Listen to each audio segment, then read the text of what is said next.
All right, so the Fiat is outside, and because someone needed room in the garage to pull another engine, but we did pull this engine. What a pain.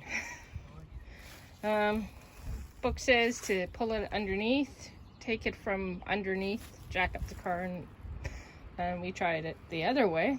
It doesn't really work very good. So we did it, jacked up the car with the hoist. Sorry, I don't have film of that, but maybe it's better this way.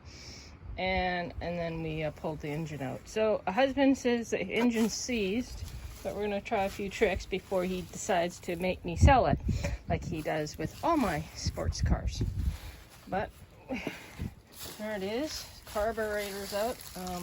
So I'm probably gonna try to clean it up a bit, and supposed to put either tranny fluid in it to see if it will move, make it move. It probably hasn't run for a very, very long time.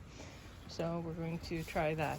And if I remember, I'll try to film that. So there it is, poor little Fiat outside, but something had to be moved for the other car to get pulled, the engine. Too many engines being pulled. All right, so this is the update.